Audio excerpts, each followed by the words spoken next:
Sorry that I didn't stream yesterday. I had a 7-hour shift today, so I needed sleep before because I didn't want to go to work with no sleep because I have to stay up quite late to do these streams. I'm off tomorrow so I can stay up at least for a little while. Tomorrow I will be doing Alan. Today I'll be doing Ace Attorney. And I'm also sorry that my live kept going off because I wanted to go and stream for my PS5, which I bought on Thursday, to show that the differences between the PS4 version and the PS5 version of the Resident Evil 4 remake, but I have to have the PSN Plus in order to go and stream from my PS5.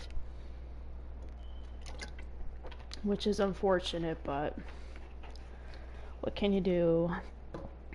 Enough of me blabbing on. Let's continue with part me day 2 of Rising from the Ashes.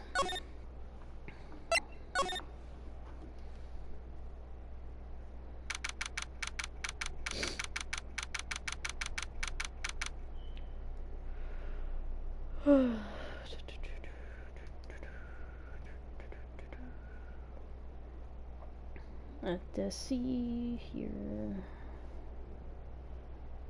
Okay, February 23rd, 9:34 a.m. District Court, Defendant Lobby number 2.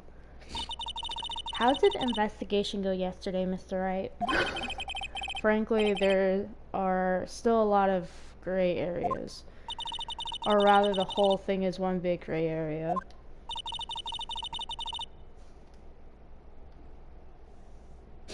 Hello, how are you? Don't worry about me, no matter... No. I can't stay consistent. Don't worry about me, no matter what the outcome. I'm ready to accept my fate. No, you're not. You're not. For now, you might be, but... things change. I'm alright, I'm just kinda tired. I had to do, I think, 9 a.m. to 4, almost 5 o'clock at night, so I'm kind of, sleepy. But I'll manage. I believe in you, sis.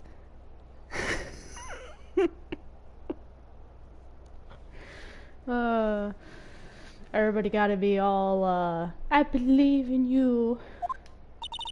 Mr. Wright, let me offer you a word of advice. Yes. A defense attorney should never believe their client. But you gotta believe. You got to believe in the clients. And in their, what is it called? Their innocence. You're innocent before, what is it? You're innocent before, you're decided to be guilty in the court of law.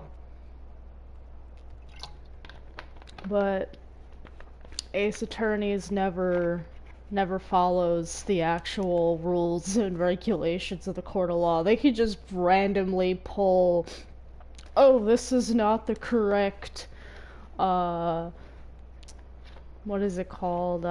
What is it? The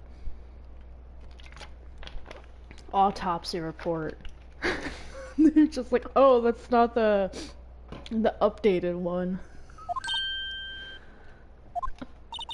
The defendant is called to trial because they're suspected of wrongdoing. Never forget that.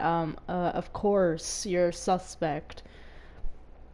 We haven't found the correct person. Innocent until proven guilty. Yes, I told you about the Miss Sky, you remind me a lot of Mia. But there's one decisive difference between you and her. And what would that be, Phoenix? And And that is, you're not a defense attorney.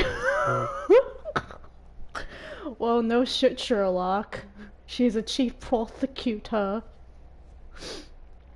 You're not special, Phoenix.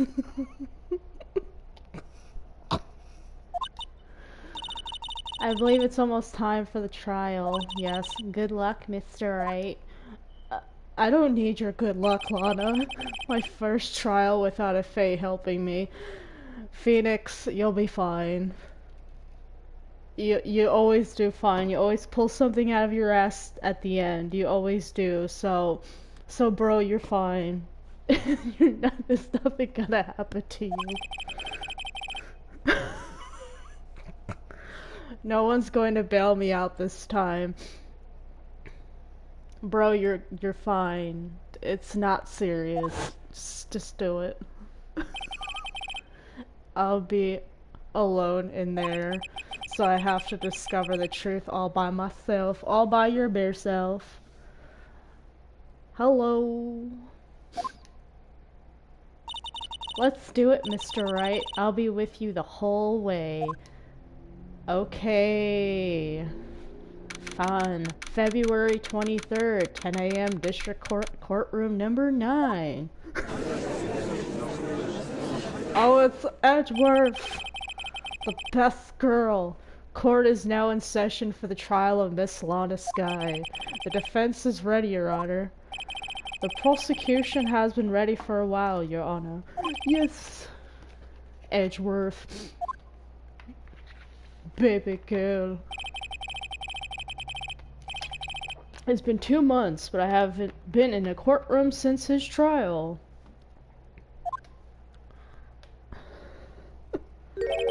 I hope that personal feelings will not be a part of the proceedings today, Mr. Wright. I will choose the path I think is right, regardless of what those around me might say. The judgment to be made here is in our hands, not those of anyone else. Very well, Mr. Edgeworth, your opening statement, please. Please. Chief Prosecutor Lana Skye has committed an unpardonable crime. Not only this, but she was rash enough to commit it in the prosecutor's office lot. Wow, he's much more forceful in person. Well, we all love and stand Edgeworth. Edgeworth is best girl.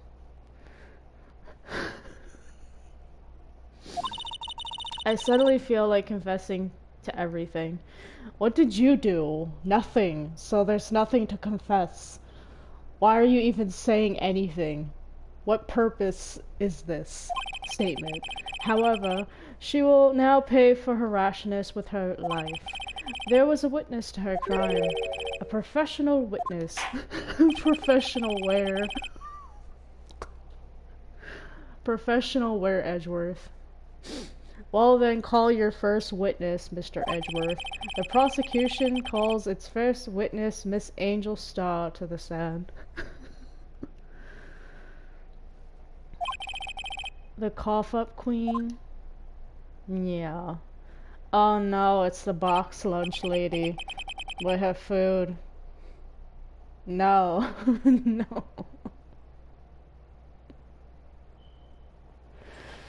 Haven't I seen you somewhere? You order the caviar lunch, right? Is that potato with caviar on top? Is that a potato? is that a potato? Did this girl just take potatoes, gut out said potato, and dump caviar in there with some lettuce and some tomatoes? And you're gonna feed me that? Caviar, I never eaten caviar before. It's fish eggiest. The judge is really wolfing it down. Wolfing it down. What is that? Is that rice with sesame seeds? I don't know what the other stuff is. It looks like chocolate sprinkles. Chocolate sprinkles with some sesame seeds and white rice. And for you, I have a fiesta bowl. Thanks. Will the witness state her name and profession? And you, sir. She just, she just gave him she just gave him white rice with a little bit of seasoning. What are you trying to say? My boy is bland. I have you know. Uh,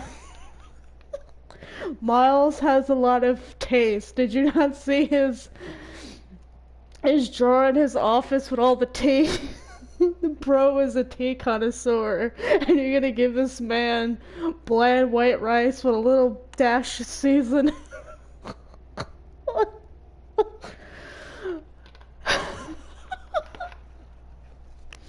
And you, sir, did you order the fingerprint lunchbox? It is too early for lunch. Your name and profession, please. Well, Your Honor, how does it taste? So, this is why everyone raves about caviar. It's so tasty, it hurts. I always thought caviar would taste like pickled tapioca. What the hell is pickled tapioca? I guess I'm not a connoisseur of food. What the heck does pickled tapioca taste like? Exactly, what does it taste like? Ew. Ew is right. Pickled stuff usually is with a lot of vinegar. Why would you want vinegar on tapioca? Oh god. Name, profession, now. Me, the name is Angel Star. Don't go forgetting it. I find myself running Lunchland these days. Lunchland sounds like a really bad amusement park that you'd most likely get food poisoning from. Is that what you wanted me to say, Mr. Edgeworth? But yeah. Very well, witness. Please describe the incident to us. Explain. The prosecution will wait. I'm not finished eating. This is what I'm saying. You're in a courtroom trying to find if Lana Sky killed anybody, and you're busy eating a potato stuffed with caviar on a bed of lettuce with tomatoes. Like, is that more important than trying to find who killed the dude? Let's see who the dude is again as a refresher.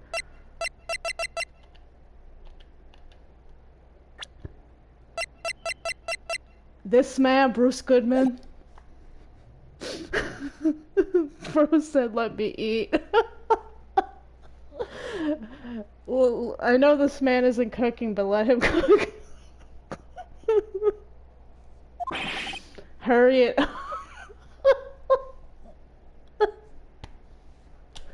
Damn, Phoenix is being saucy. He's being petty. The thing is that Phoenix is petty half of the time mentally, but not always verbally. Miles is always petty. This man be saying stuff and not giving a shit in and outside of the courtroom. He has no filter, he don't give a shit. Very well, Mr. Edgeworth. As you know, we usually call on the police to provide a description of the crime. Yeah, Gumshoe, our bro Gumshoe, isn't involved in this case, sadly. So we don't get to hear Gumshoe. We love petty kings, yes we do. On this channel, we love our petty boys, we do. Your Honor, as Mr. Edgeworth has said to the court, I am a professional. Yes, you are professional. What exactly does that mean? Until 2 years ago, Miss Angel Star was a special investigator with the police. She was a first-rate homicide detective. A homicide. It's a homicide. What? Miss Star was a detective? Aha! I know who you are. Cough up. Cough up, Queen Angel Star, Your Honor. Long time no see. Don't be quoting Sonic the Hedgehog, please. Not the Sonic memes. Not the Sonic memes. Not at almost 11, please. Very well, you may continue with the description, Miss Star. Just who is this lady? But like, who are you, lady? And why do you keep making these awful box lunches that don't look appetizing at all? You have the audacity to serve our petty king Edgeworth some dry-ass rice. No seasoning, really? No sauce? No egg? No vegetables? Even no meat? If I might have the court's attention over here. Oh, this woman drew pictures. We have pictures.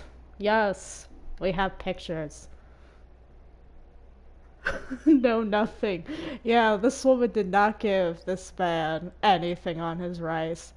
Didn't have the audacity. The audacity. The parking lot at the prosecutor's office is divided into 2 blocks. A block is for the prosecutor's office personnel. Yes, the special parking space. She did not cook. No, she didn't. B block is for visitors and clients. A chain divider separates the 2 blocks. I suppose that's to keep visitors from taking up prosecutor spaces, yes. I don't think that's the other reason. If there's a door that goes directly to the offices, do you not think the prosecutors don't want a direct access to their shit? Lady. You know, you have to go in from the front, you just don't go directly through the parking garage.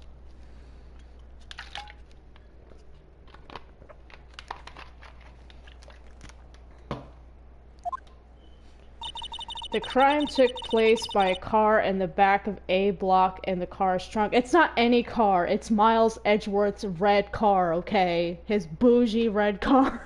His special car. That got ruined. Because murder. Because this man can't catch a break. Ever. Anything 9 out of 10 times always has to happen to Edgeworth. This man can't rest. He always has something happen. The killer stabbed the victim with this knife and went to drive the body out.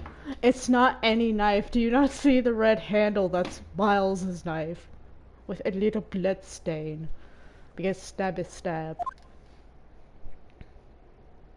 No, he can't.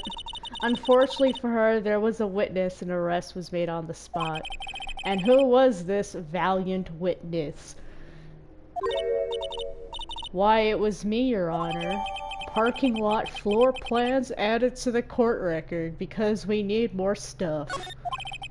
Witness, did you see the very moment of the crime? Of course, Your Honor.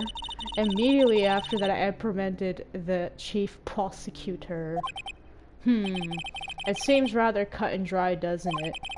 Well, Mr. Wright, I can't agree on the principle, Your Honor. Yeah, after you gave me rice with sesame seeds and what looks like chocolate, sprinkles. It seems that some poor losers aren't willing to accept the truth, Your Honor. I'm not a loser.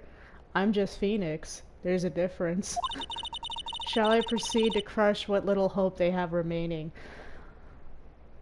Why are you gonna ruin what little string of hope I have, lady? Are you that much of... I'm not even gonna say it. I'm just gonna keep going. If you can, then give them your worst, Miss Star. Wait, are they talking about me? Yes, Phoenix. Yes, they are. Sadly, they are talking about you. The precious Dean. Witness account. Yes. Now let's see here. Somehow I always knew a day like this would come. I was on my way to deliver a lunchbox to my boyfriend. When I sensed something, perhaps it was my finely honed detective's intuition at work. Sorry, excuse me. Oh no. Through the wire fence, I saw the chief prosecutor standing next to a garish car. Don't do Miles' car like that. The chief prosecutor was holding a knife in her right hand. Then she thrust the pointy tip of the knife into Detective Goodman's chest. His testicles. Bringing a lunchbox to your boyfriend, how touching. As you can see, there's no room for doubt. The key point of your testimony seems to be nothing other than the point of the knife which you saw being stabbed into Detective Goodman. So, how does it feel to be so utterly crushed? I'm still thinking about that. It's merely a flesh wound, Mr. Wright. The memes! The memes! Are still late in the day for memes. Very well, Mr. Wright. You may cross-examine the witness. I will be doing some cross-examinations.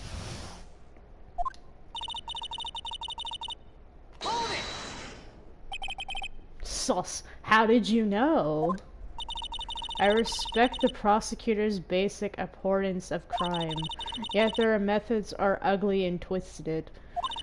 Twisted methods will always lead to tragedy. The lunch lady's uninformed opinion is duly noted, given that they are used to erasing inconvenient evidence at their whim. The backhandedness, killing off a detective that knew too much, is merely an extension of that.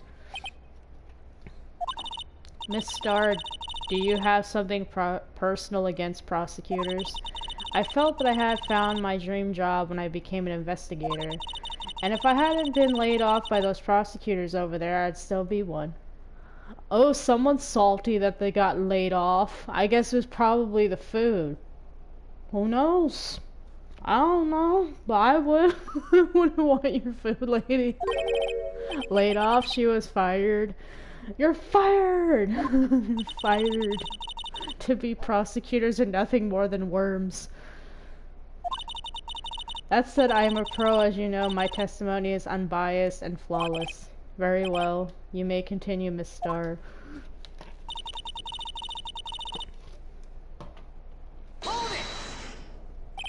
This boyfriend, he's a detective? I mean, he's a detective. Not that boyfriend, the security guard. That boyfriend, you have several? Yes. This boyfriend, that boyfriend, and the other boyfriend. Care to join?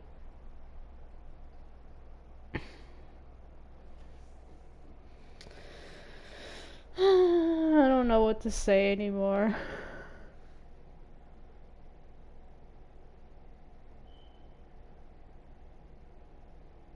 I have no idea who this lady is. Care to join? The yet another boyfriend position still open for applicants. I'll stick with the lunches, thanks. Oh, she got served by the judge. She's not even on trial. He's like, no, I'll pass. I'd rather have my potato with caviar, thank you.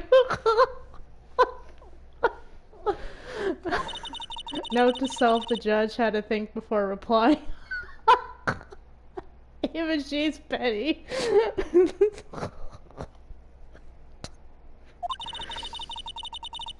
The security guard room is in the lot in A block. It's up on the second level so you can see everything from there. That would be the room with the security sign. Phoenix, we love you, bro, but can you be that dumb? Seriously?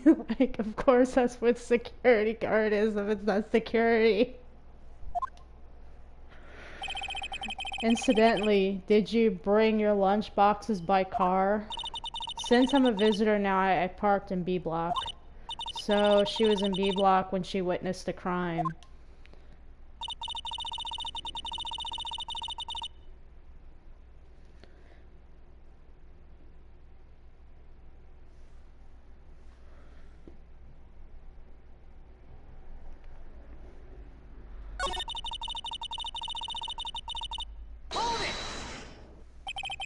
By Gar's car, you mean Mr. Edgeworth's car, yes. Mr. Edgeworth's? How can you not know it's Mr. Edgeworth's car if you're the judge overseeing this? You should know this by now. Incidentally, the knife with which the victim was stabbed was also Mr. Edgeworth's, wasn't it? Indeed it was. What an odd case this is. And the person you saw, you sure it was the defendant? I saw her from no further than 30 feet away. I'm certain it was her. If she's telling the truth, we're doomed. No, we're not, Phoenix.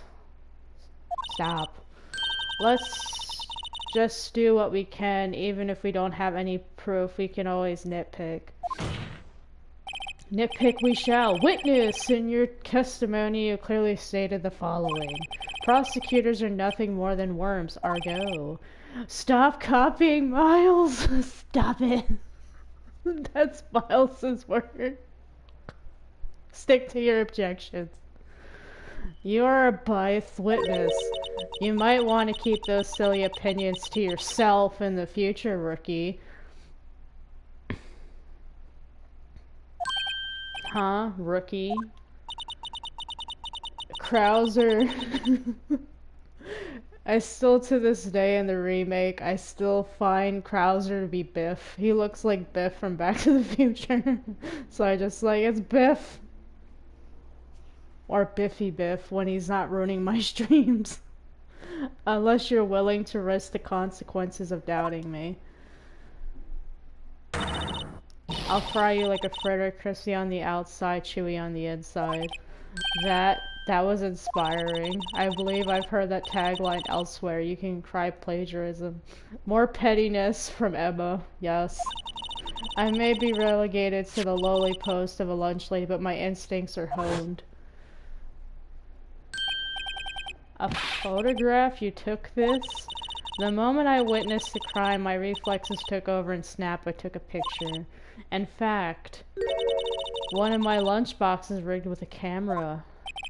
I suppose that's more exciting than just hanging it around your neck. Witness, why am I only seeing this photograph just now? You think I'd show it to you, a prosecutor, think again. My boyfriend works in the photography division of criminal affairs. Well, this is most certainly the defendant. Crime photo added to the court record. Uh-oh, that is unmistakably Lana's guy. So, what was the defendant doing at the time?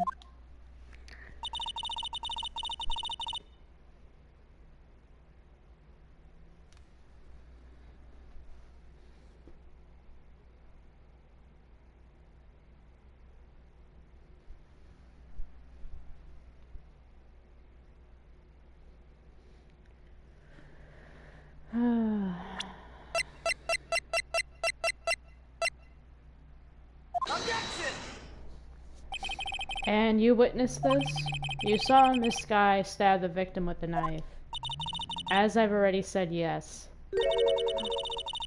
A salmon swirl lunch? What is that? I can barely see it. let me lower the opacity of this real quick.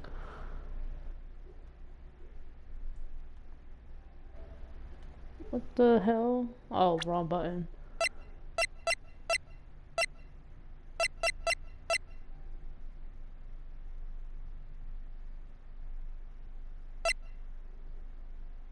There we go.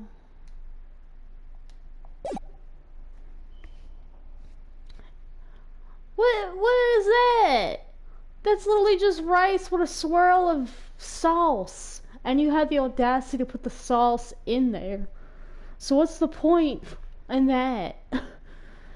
As I've already said, yes, I swear on my finest salmon swirl lunch. I'm sorry, I accidentally hit the share button instead of the options. I'm sure that is a fine lunch, but isn't that odd? Bro, she be cooking anything. Exactly, but isn't that odd? Look at this photograph. This is a photograph you took at the very moment of the crime, is it not? Then why is Miss Sky not holding a knife? Ahem. Mr. Edgeworth, your thoughts? Objection. That had to be the weakest objection ever, Edgeworth. Yet it was still stronger than your ever feeble mind, Mr. Wright. What do you mean, Mr. Edgeworth? This photograph was not taken the moment before the stabbing. This was taken the moment after the stabbing. Objection! And how could you tell that? Blood splatter. Huh? See the dark crimson stains on the chief prosecutor's coat? But it's a black and white photograph. Ah, yes, it's hard to tell, but this could be blood. Well, Mr. Wright, I see no problem here. No problem except you. Mr. Wright, are you going to just sit there and take that kind of abuse? You got a better idea?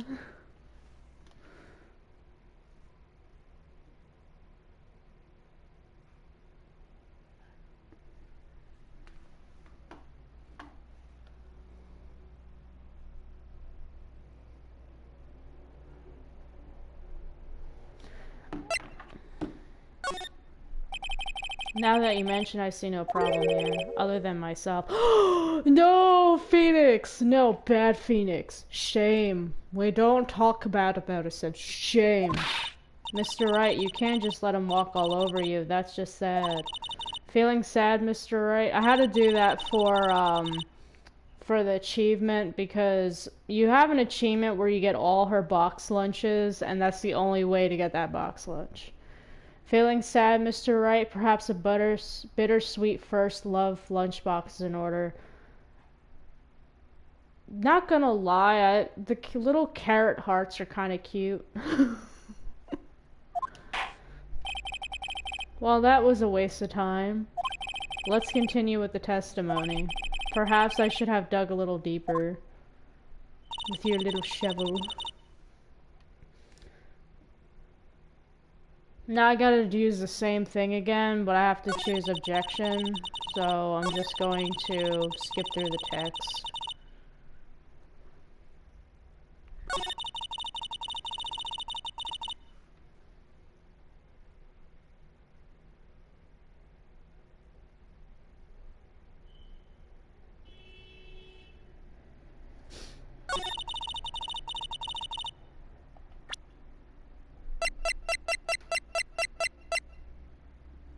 Objection!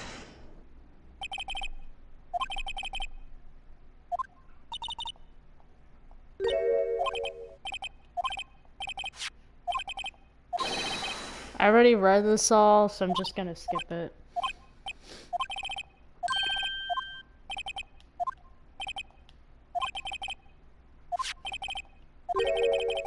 Objection!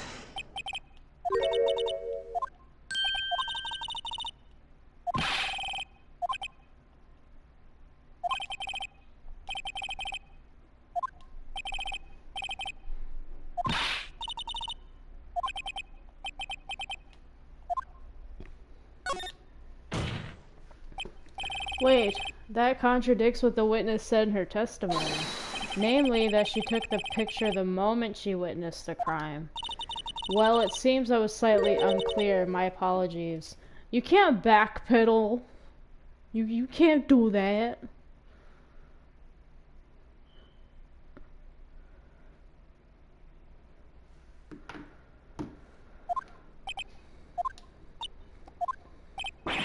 That's it? If you run out of lunch, you order seconds. Problem solved. If you don't like it, try ordering the jumbo size lunch from the get-go. Good advice. I'm not sure I understood, but good advice. I didn't have time to stop her. Prosecutor Sky was cold, calculating like a robot. She killed without pain or remorse. It was a premeditated murder. Premeditated? How did you know? Look at the chief prosecutor's hands in that photograph. Well, are those gloves? Surgical gloves made of thin rubber, most likely. Why would she have those on? If it was not premeditated, she would not be wearing those gloves. Of course. These gloves do seem to tell a tale of premeditation. No shit. Premeditated murder, a serious offense. Witness, add this to your testimony.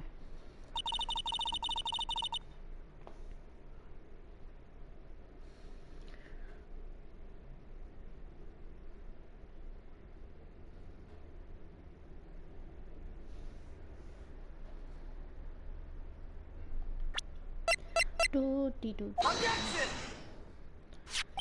Witness, do you know what this is? Are you trying to test me? I sell box lunches for a living, you know. That are barely cooked, ma'am. That's a knife. The knife. The knife that was in Mr. Edgeworth's trunk. Indeed, it is my knife. Yes, we all know that it's Edgeworth's knife. What's with this case? A bloody murder weapon, a red car, all belonging to the prosecutor there. The defendant is the chief prosecutor for the district, right? No, you're prosecuting bad people. Yes, no. Depends, in my opinion, it depends on the actual prosecutor, defendant, not the defendant, defense attorney, with how they are as people and how they carry themselves in a court of law, in my opinion. Especially how they are morally, because in my opinion, if I was ever a defense attorney, I would not be in due conscience to let someone go, off murder if I know that they clearly did it. I wouldn't be able to sleep at night if I ever did that, which I would never do. Defense has a request. We ask that the witness provide an accurate testimony. What's that, rookie? In your testimony, you state that Lana Skye planned this murder, and that's why she was wearing those special gloves. Seems like a natural conclusion to me. The gloves do indicate planning. However, why would she not also prepare the most important thing, the murder weapon? Oh. The knife just happened to be in the trunk of that car. Ladies and gentlemen, if you're going to plan a murder, you don't forget the weapon.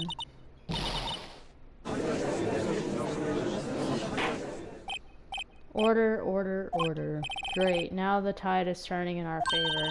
Great show, Mr. Wright. My sister as good as free. No, it's too early for that, Emma, sadly. Right. I believe the next lunch you'll be eating is humble pie. What? I hope you weren't deluding yourself into thinking that the tide has turned. However, such trifling detail. But this shoots a hole in the whole premeditated theory. Bah. The prosecution could care less if it was premeditated or not. The only one who seems to care is that lunch lady over there. The defendant, Lana Skye, murdered a detective with a knife. That is the only thing the prosecution need. That is the only thing the prosecution need prove, nothing else. Very good, Mr. Prosecutor. I suppose you think you're clever now, but you know as well as I do that she planned on killing him. It was planned. If it wasn't, why would she have been wearing... what? I believe I'd like to hear your testimony again. Witness, please tell us only what you saw, not what you thought. How dare you? Yeah. My powers of deduction are not to be underestimated. Really now? Yes.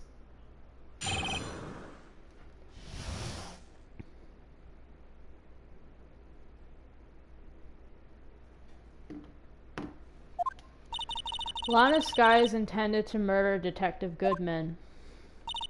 That's why she called the victim all the way to the prosecutor's office. I'm sure the chief prosecutor had a grudge against the victim. Nothing else could drive that human machine to plunge the knife in again and again. The victim was summoned from the police department to the prosecutor's office. It does sound a lot like premeditation, doesn't it? So if I ordered a pizza, does that mean I'm planning to kill the delivery boy? In any case, what does that have anything to do with anything? In any case, the defense may now cross-examine the witness. Cross-examination time.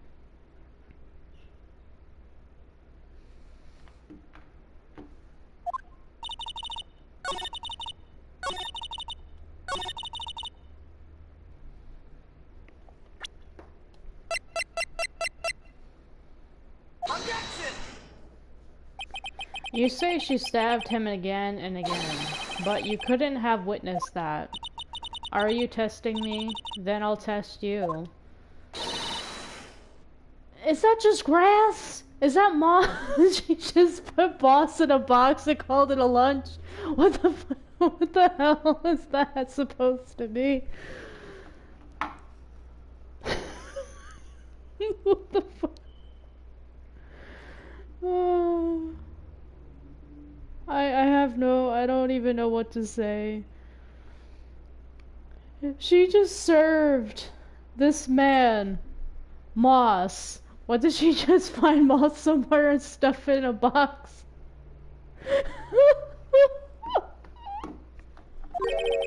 I'm afraid the moss is growing under our feet as we wait, Miss Starr. What do you mean? I shouldn't have to explain this, but take a look. The autopsy report states that death was due to a loss of blood from one stab wound. Aha, you're right. Good show, Mr. Edgeworth. What a hunk, he's my hero, really. What about my objection? No one noticed? Well, witness. Is that a fork with just some ketchup and rice? Really? You got the crime scene set right? Oh, thanks. I always believed that no one could ever mistake ketchup for blood, but now I realize that such mistakes are possible. So you're saying you mistook something for blood? When she lifted her knife, I thought I saw blood at her breast. Splattered blood from her victim. That's why I thought she must have stabbed him at least twice. Then tell us what you saw that you thought was blood. Testify. Just say it.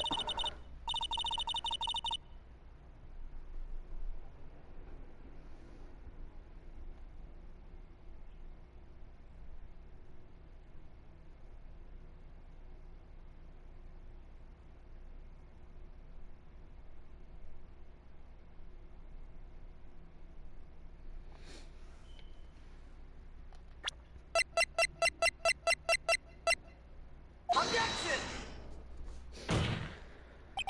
Miss Starr, I demand explanation. The witness is clearly not suited for detective work. What? The suspect was not wearing a scarf or muffler of any kind when she stabbed the victim. And you proved it yourself. With this photograph. Huh? But that can't be. Only a professional lunch lady could be so utterly clueless. Congratulations, perhaps you finally found a true calling in life. Harsh words, but good. In the end, Mr. Edgeworth prevails. What was my objection, Choplin?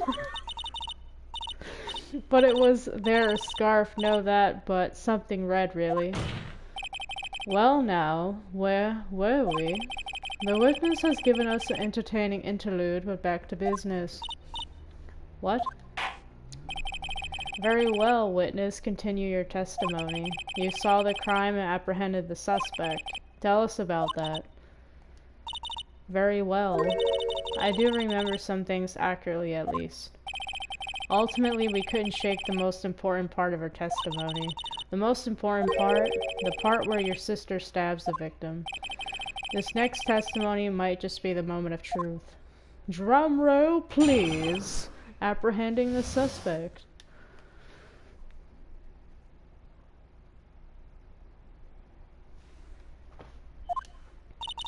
After the murder, the suspect attempted to run behind a partition off to the side. I quickly caught her, explained her rights to her, and arrested her on the spot. Yes, when I arrested her, she mentioned the muffler. That's what had me confused in my early testimony. The chief prosecutor made to escape, but against Angel Star resistance is futile. You are quite determined about the scarf, aren't you? I strike like a snake and bite like a cobra. That's me, Angel Star. That wasn't a very good metaphor. First of all, a cobra is a kind of snake. Don't bother me with details unless you want to get bitten. No thanks.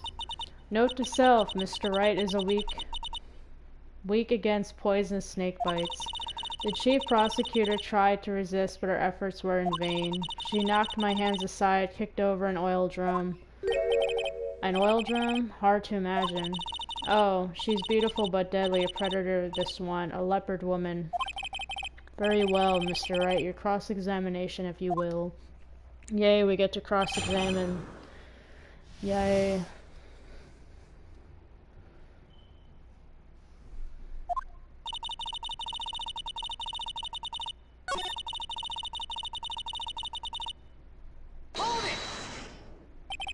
You say quickly, were you close to the suspect? As I just said, I was only 30 feet away from her the whole time. Maybe I should press her for more details. Yes. I like to see this on the floor plans just to be safe. The lunch land car was... It was a visitor, thus she was parked in B block.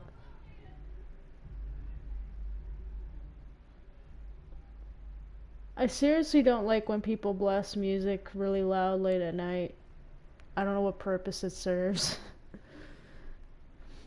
She was a visitor, thus she was parked in B block.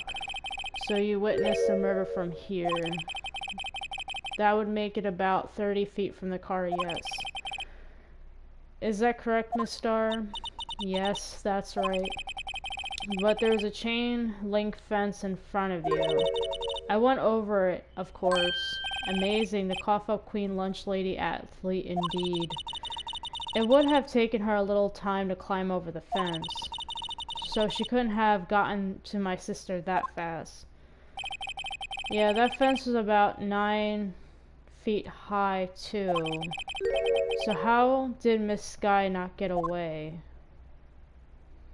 I have no idea.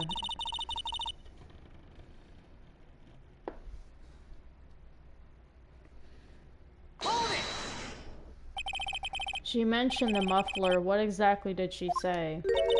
If I remember exactly, I would have told you in my testimony. Cheeky. Anyway, all I heard her say was the word muffler. Just that one word. So, what you heard wasn't the suspect talking to you, but to someone else. Yes, the chief prosecutor was talking on her phone. Her phone? She can't mean... By phone, do you mean the cell phone discovered at the crime scene? Yes, ultimately...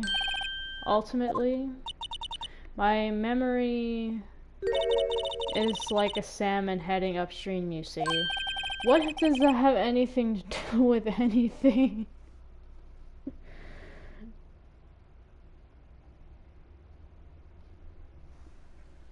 No, the court doesn't see, Miss Starr. The chief prosecutor first attempted to use the phone hanging on the wall. On the wall? That's right. Near the car, there was an emergency phone on the wall. Apparently it was out of order, and so she used her cell phone. Indeed, the emergency phone was out of order that day. Good witnessing, witness. Good witnessing, whatever happened to good testifying. You should, of course, add this to your testimony. The things I do to please this rookie defense attorney. Lana's cell phone updated in the court record.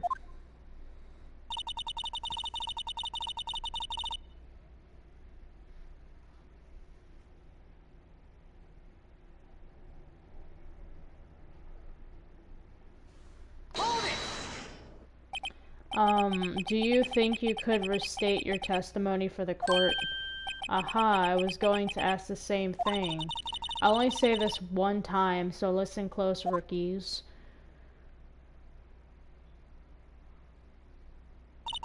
The chief prosecutor stabbed the victim and ran behind the partition.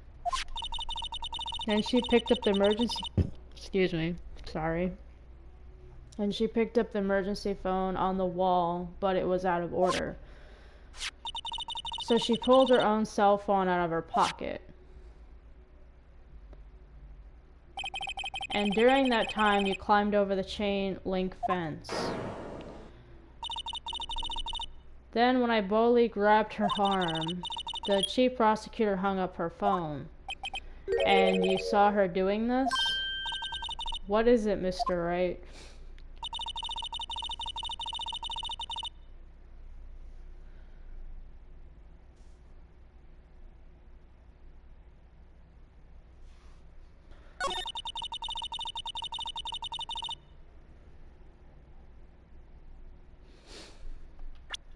Do, do, do, do.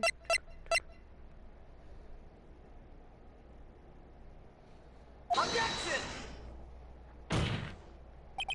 Miss Starr had to conclude that you have a personal grudge against Miss Lana Sky. Objection! The witness is a former detective. Her testimony is unmarred by personal bias. Well, who would you have thought you would be, my knight in shining armor, prosecutor?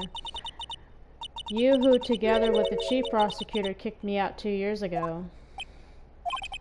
Well, Miss Starr, this is a fatal contradiction with your testimony. How do you explain this? I don't know what you're talking about. Mess with me and I'll make you cough it all up. Ahem, let's look at the floor plans. You said you witnessed the crime from this point. However, if that's true, you couldn't possibly have seen Miss Sky making that phone call. I believe you see what I'm getting at. That emergency phone was on the back side of this partition. If indeed you were in B block, you couldn't have seen it. Exactly. Order, order. What is the meaning of this? It's simple, Your Honor. She's not coughing up lunch, she's coughing up lies. Objection! That's quite a claim, Mr. Wright. Perhaps you allow me a question. Tell us exactly what lie this witness told the court.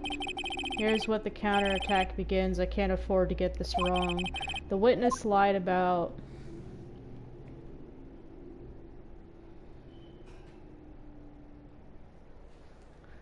Now I have to get 2 lunchbox achievements, so I'm sorry if this plays like 2 or 3 times because I want to get the achievement out of the way. I don't want to have to replay this because this is a very long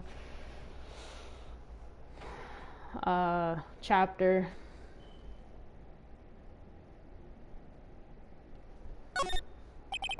She lied about what she saw. In other words, she didn't see Miss Sky using that emergency phone. It does seem hard to imagine how she could have. Very logical.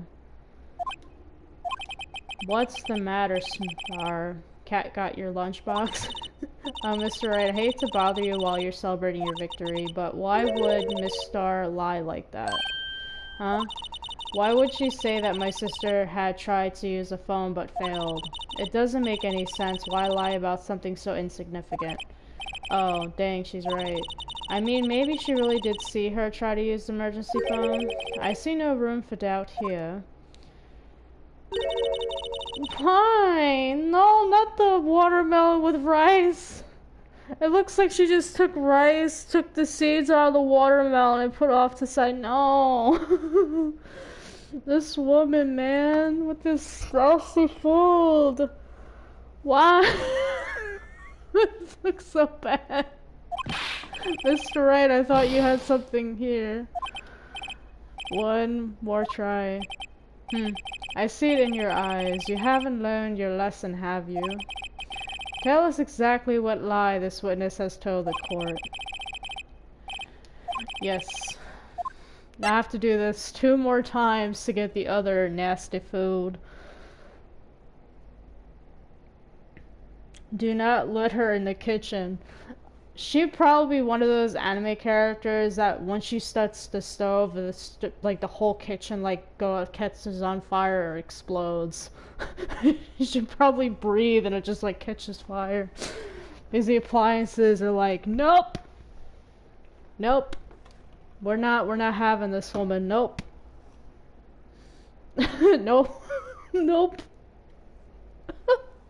We don't claim her. She's not allowed in the kitchen.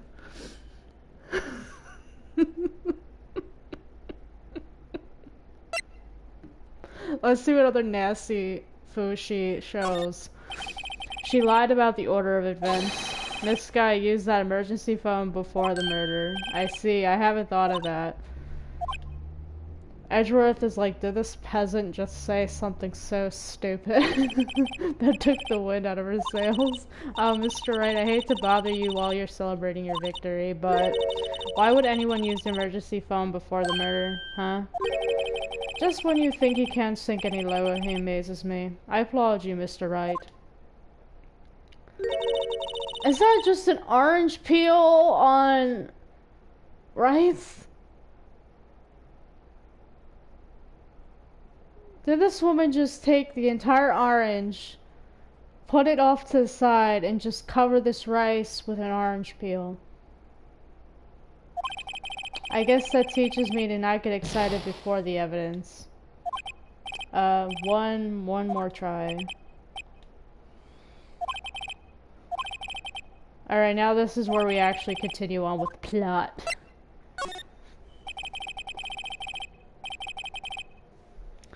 Miss Sky tried to use the emergency phone, but it was out of order.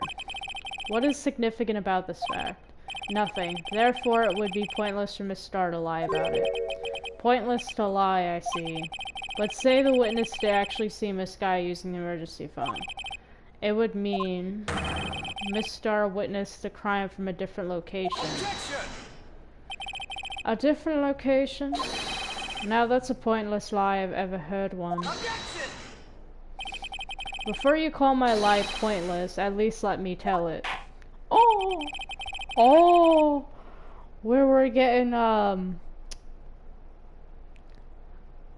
it's getting kind of spicy in here. Let me ask a question to our clever wordsmith, Mr. Wright. Just where was the witness when she saw the crime? All the testimony we heard until now points in one direction. The place from where Miss Starr witnessed this crime was here.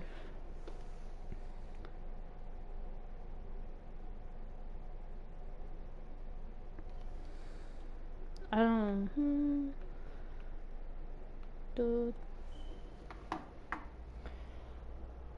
Security room.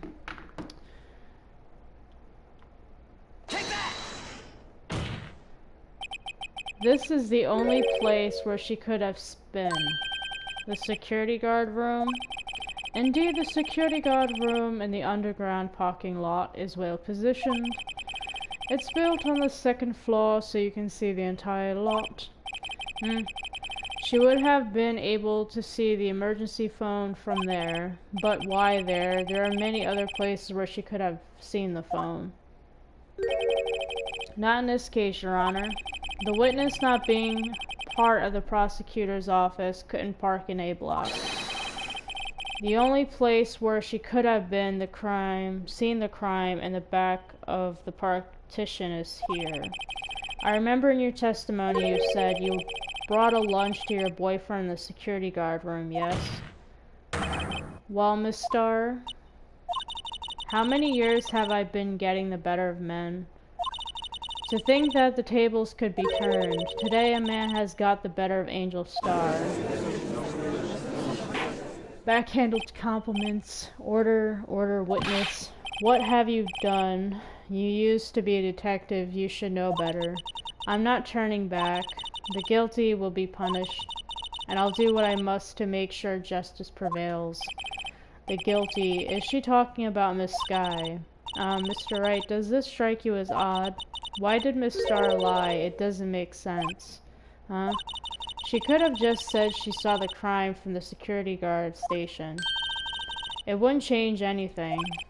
Exactly. The photograph tells all. It was the defendant who stabbed the victim. The truth still stands. No, it still stands. I disagree, Mr. Edgeworth. What? If a witness is found to be lying, they're guilty of perjury. She knows this. She wouldn't risk that without a good reason. So tell us what her reason was, Mr. Wright. Huh? Me? Yes, you. Mikey boy. Who else? Mr. Wright, let's review what we know. Miss Starr witnessed the crimes from the security guard station, but she lied. Excuse me, sorry. But she lied and said she saw it from B block. It must make a vital difference, but what? What would change? What would change? Distance. Going the distance. Distance to the crime. It changes the distance between her and the scene of the crime. My condolences, Mr. Wright, but one look at the floor plans and it's quite clear. The distance between the scene of the crime and the guard station is 30 feet. I don't see how that would change what she could see. What she saw is not in question here. What matters is the time it would take her to reach the scene of the crime. Miss Starr, you witnessed the crime from the security guard station. Now how long did it take you to go from there to the scene of the crime where you arrested Miss Skye? Well, witness, you... Yes.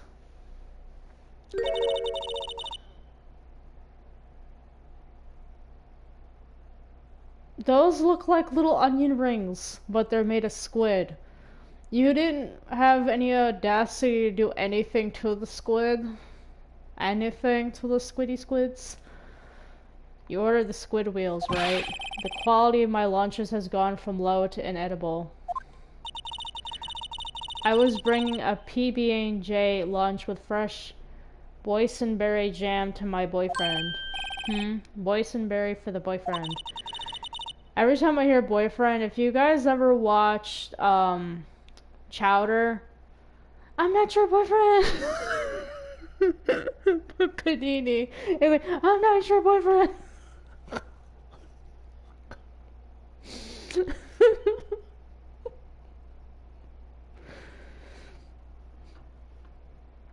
That show was funny. I remember that show.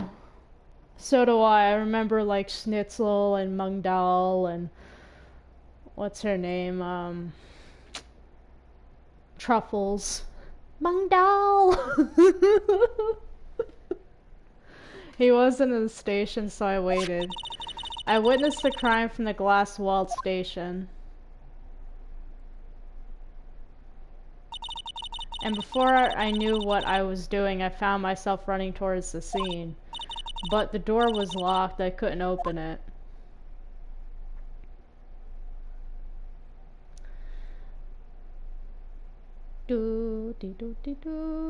She's like walking away.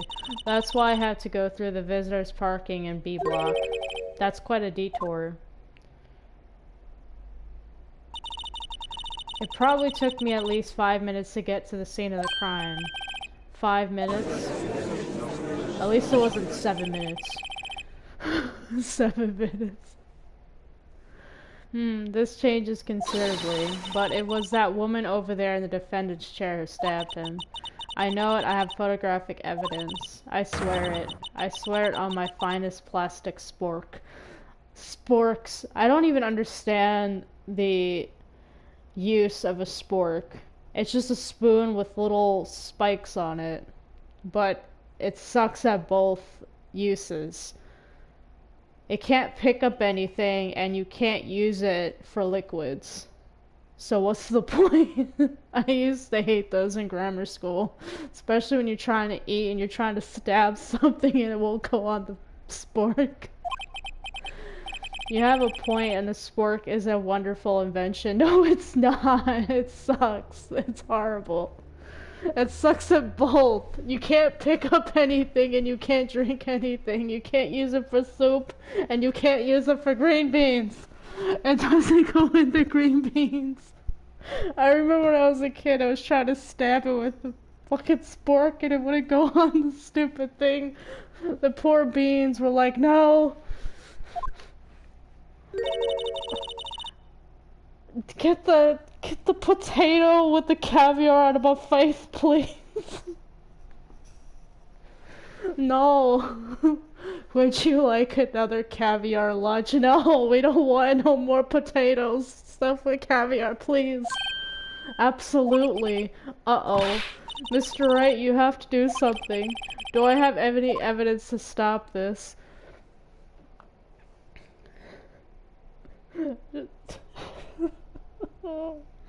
This is I don't know. I don't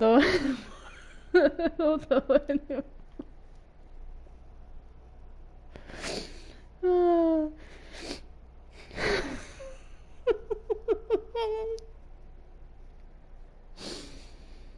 Yes, I'm going to object. Objection! Yes. 5 minutes between the witnessing of the murder and the arrest. Think about it. You could have made pasta in that amount of time if you like it al dente. What does that pasta have anything to do with committing murder? I highly doubt. Sorry. I got a tickle in my throat. Bro, what does making pasta have anything to do with this? This woman can't even make simple things right. Do you think she'll be able to make pasta and make it al dente? If this woman made pasta, it'd probably be as hard as by the time that you get it from the box. She'll probably put it in there for 1 second, dump it in a bento box and give it to you and say, you like your pasta al dente? Well, sir, it's as al dente. He just took it from the box and put it in the bento box and called it a day. Oh my god. I got lunch boxes at Thai Pasta and Knots Rookie. A 5-minute blank, isn't that strange? Strange. If you were a criminal, what would you do with 5 minutes, Your Honor? Well, I guess I'd flee the scene. Hey, don't get the wrong idea. I didn't kill anyone. Well, you have the instincts of a killer, you would run, but this time was different. Miss Skye dawdled at the scene of the crime. She even had her picture taken. No true criminal will act this way. It's inconceivable.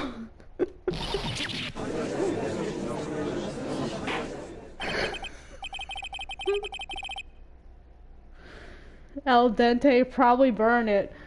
The poor pasta would probably be nuked. It'll either be hard as a rock or it'd be soggy like wet cereal. Really soggy cereal. Well then, it seems we've come to the end of this testimony. The witness has a grudge against the defendant and a blank in her testimony. Mr. Edgeworth, is the next witness ready to go? Unfortunately, I appear to have overestimated this witness on account of her professional history. We screwed that can shut, Mr. Wright. That was too close. That's another Sonic meme. No. Nuke pasta, yes. I'm afraid that the cough-up queen has been dethroned. And with that, court is adjourned.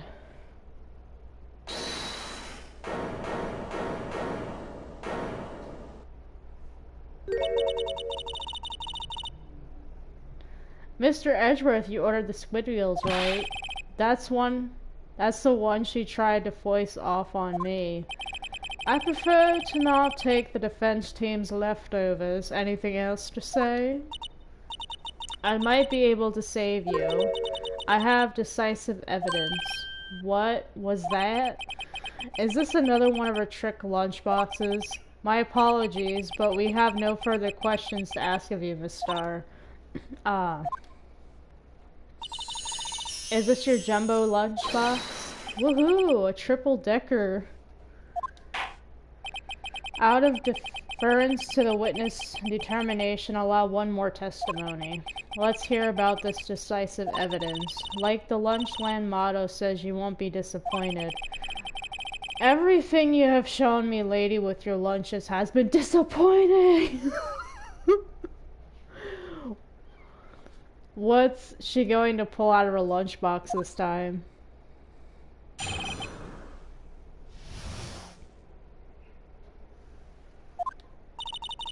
I should have mentioned those 5 minutes when I wasn't looking at the crime scene.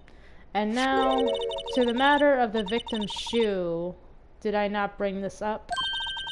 2 types of blood were found on the shoe. One was, of course, the victim's, and the other blood type matched that of the defendant, Miss Lana Skye. This shoe proves it. It's flawless, decisive evidence. What? There was blood found on that shoe? Try Lunchland for all your lunch and decisive evidence needs. Witness, what's the meaning of this? Why is this the first time I've heard of this evidence? Simple, as I've already said. I don't trust you with evidence, Mr. Edgeworth. That's why I took the liberty of investigating this myself. And you have blood tests performed? Didn't I mention I have 3 boyfriends in forensics? In any case, Your Honor, I can't accept this as evidence. What? You must know the 2 rules of evidence law. Rule 1. No evidence shall be shown without the approval of the police department. In other words, this show is illegal evidence, at least for the time being. Is that right, Mr. Wright? It seems so. Edgeworth sure is celebrating. Not so fast, Mr. Edgeworth. Don't forget, I used to be a detective. As I mentioned previously, this shoe has already been tested by a member of the forensics department. As you can see, it was approved by the police department as of today. Even the general public can produce official evidence, Mr. Edgeworth. Nah. Is that right, Mr. Wright? It seems so. Edgeworth is looking pretty sullen. You could at least study some evidence law, really. The prosecution's complaints notwithstanding, it appears that this evidence satisfies the first rule of evidence law. However, it seems you have yet another count against you, witness. Anything to ensure that the guilty are properly judged. Victim's shoe added to the court record. Very well, Mr. Wright. You may cross-examine the witness.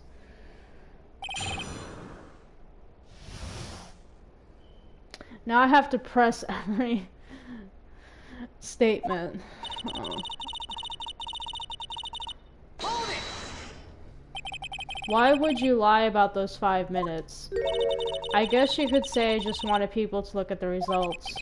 The results? However many times do I have to say this? I saw the chief prosecutor stab the victim before my very own eyes. Compared to that, a 5-minute blank means nothing. Then why didn't you just tell the truth? Don't make me laugh. We're dealing with the most untrustworthy of the vile lot known as prosecutors. Falsified evidence, arranged testimonies, erasing and manipulating evidence. When you fight monsters, you need to use every trick in the book. This when the suspect is admitting she did it. But false testimony is the most despicable crime of all, Miss Starr. Let's just get this over with. Exactly.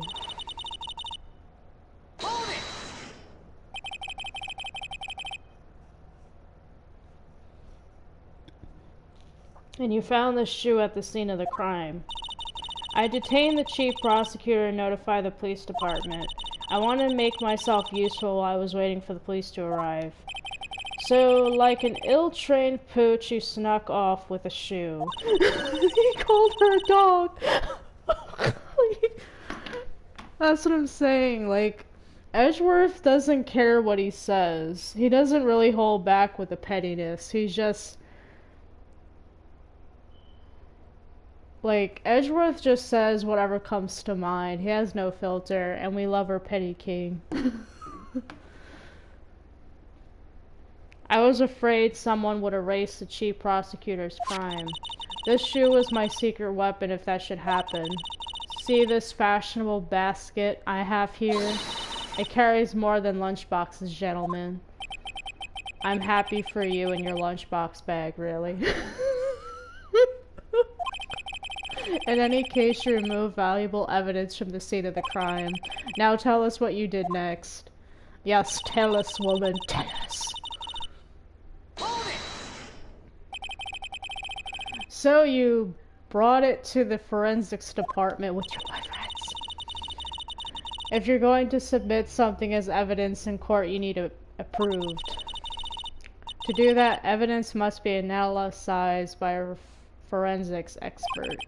And she got away with her little coup because she used to be a detective. The shoe does appear to have bloodstains on it. We are aware that the shoe has blood on it. It's a white shoe, so the red stands out really, really well, duh. Well, the man was stabbed after all. And that blood belonged to victim Detective Goodman. As I said, there were 2 types of blood found on the shoe. The shoe! You can't say for sure the blood belonged to the defendant with a blood test. You claim to know something about blood tests, rookie. Huh? Well, speak up. Well, blood comes in 4 types, A, B, O, and AB. However, you can't tell from a blood test whether a murder was committed in cold blood. What does that have anything to do with that anything, Phoenix? That's just a figure of speech, Mr. Wright. Actually, we can differentiate between millions of types with all the blood tests out there, which means that we can more or less narrow any sample of blood down to just one person. Or so I hear. That's pretty specific. If I had a little more time, I would have gotten a DNA test result. But they said there's very little doubt it could be anyone but Lana Skies. So the suspect's blood was found on the victim's shoe. That ties her directly to the death of Detective Goodman. I was afraid he was going to say that. Yes. Yeah, it's the last statement after press. I can't let this evidence go through without a fight. What is that? Peppered fish guts. Ew. Like, I understand, like, certain foods are, delicacies, but that literally looks like, it looks raw. It doesn't even look like it's cooked. It looks like raw chicken. You know, like when you make chicken into strips, like little thin strips, it looks just like raw chicken. It doesn't even look cooked. Some like it hot, Mr. Wright. Some like your client choosing half hot water to make a whole vat of soup. Mr. Wright, do you or don't you have a problem with the shoe? A problem? Yes, a problem with a shoe. This is critical. Is there a problem with the victim's shoe? Yeah, fucking shoe. The only shoe that we demand is gumshoe. We need our gumshoe. That's what we need. Screw the victim's shoe, we want gumshoe.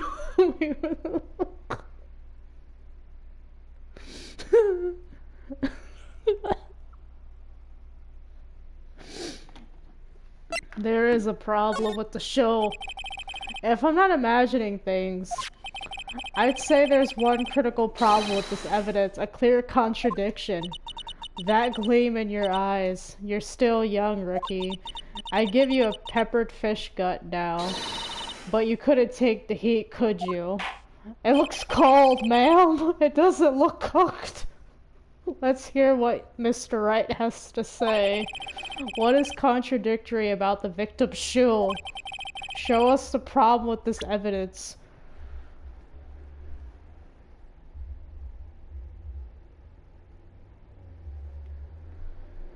Oh, look at all that blood on the bottom of the shoe. Take that! I wonder if you notice.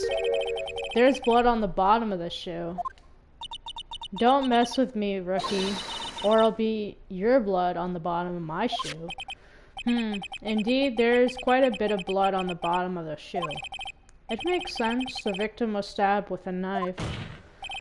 What could possibly be contradictory about the blood on the bottom of a shoe? Bottom of the shoe.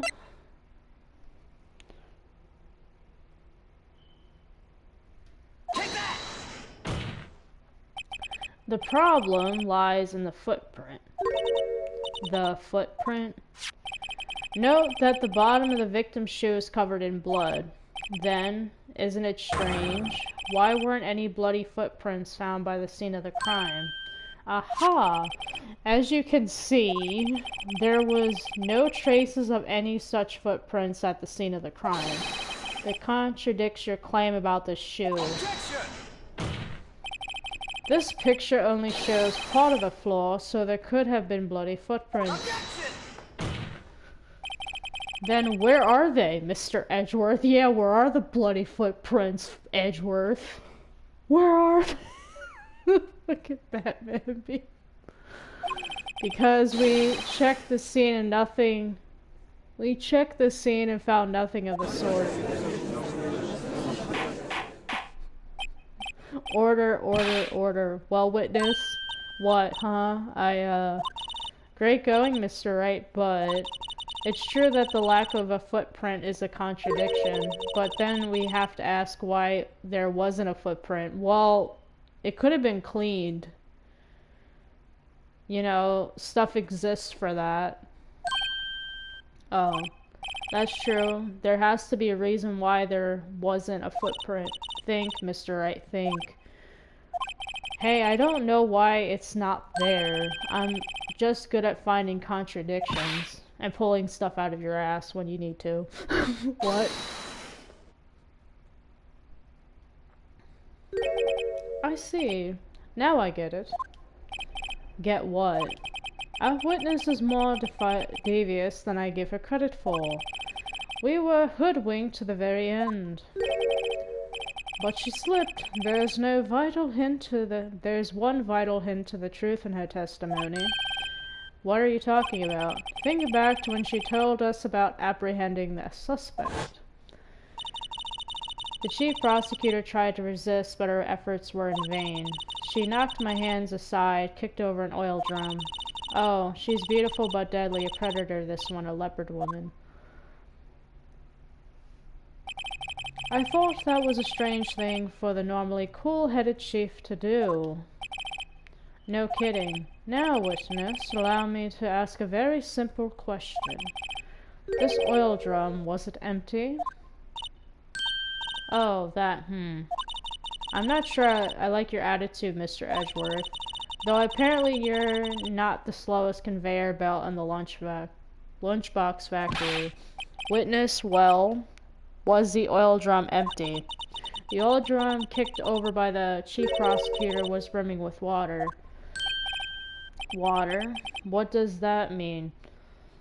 Our precious bean, that is Phoenix. What do you think it means? Still don't get it, Mr. Wright. Do you want to know the reason she knocked it over? The real reason? Aha, you don't mean... Yes, the suspect knocked over that oil drum for one reason and one reason alone.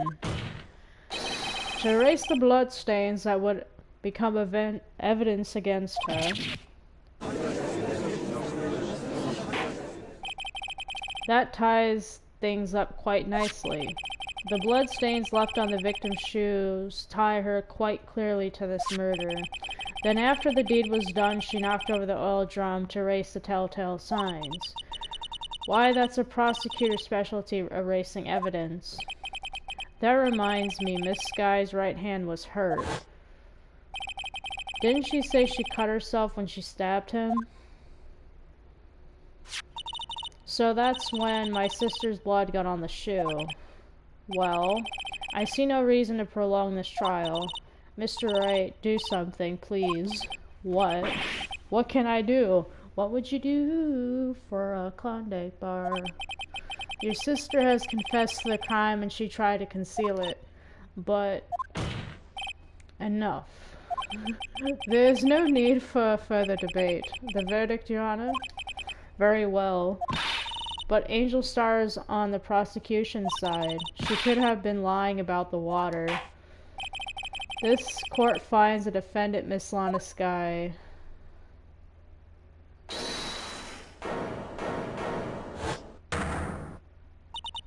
Little girl, what did you just say? Huh? Me? Did you say that I, Angel Star, was on the prosecution's side? Well, yeah, you are. You're saying my sister hid evidence by erasing the bloody footprints. Well, I thought you'd had your fill, but here you are demanding a second helping. What is that, rice and beans? What's in the middle? Wait, witness, don't tell me you have something else. The time for I can't even speak anymore. It's almost 12 o'clock in the morning. The time for deliberations has passed. Any further comments and you will be held in contempt of court. Your threats don't scare the cough up, queen. Look at this. A photograph? I had it just in case anyone had the gall to suggest that the white shoe didn't belong to the victim. This woman just is randomly having evidence upon evidence upon evidence, just magically coming and, like, she's just pulling them from anywhere. Like, she's like, oh, I have this shoe, I have this picture, I have this other picture. I'm like, lady, you should have shown all of them. But they wanted to drag out this as much as possible. I see no room for error in this evidence. Mr. Wright, wait, look at the asphalt on this photo. Hey, it's clearly wet. Erasing the last trace of doubt from the court's mind. Immediately after the murder, the crime scene was washed with water. I'm sorry, Mr. Wright. I guess I couldn't help after all. It's not your fault. I knew I couldn't win this case from the beginning. And it seems this is what your sister wanted anyway.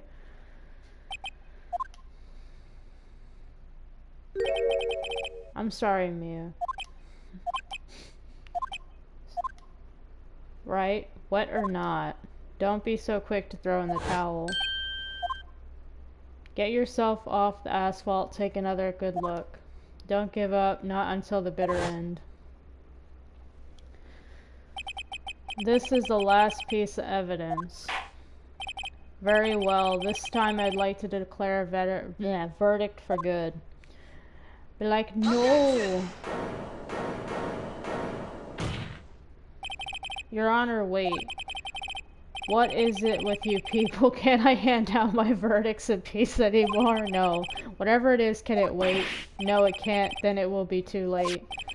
Look at this photograph, the last one submitted. This trial isn't over until we give each piece of evidence proper consideration. So, right. Are you saying there's a problem with this latest piece of evidence? Yeah, I'll think later. Yeah, there's a problem. Right or wrong, I've got to go ahead with this. I suppose since we've come this far, we should give every claim a fair shake. Very well, Mr. Wright. Show the court the problem with the evidence.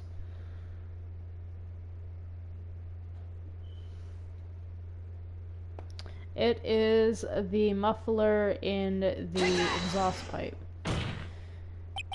The problem in this photograph is here. What's this? There's something poking out of the car. Well, there's something poking out of the car's muffler.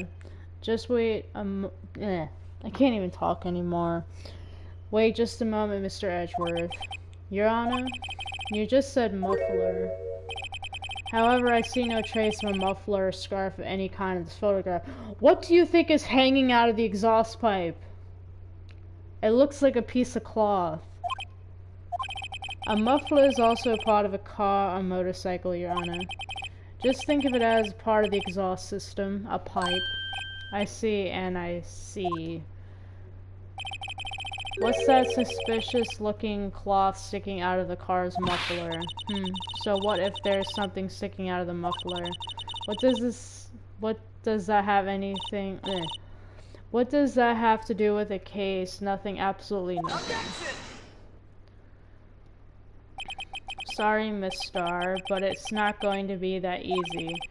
In fact, you've already told us why this is important to the case. You said as much in your testimony. What? Let's hear what Mr. Wright has on his mind. Tell us why you think this piece of cloth or the muffler is related to the case.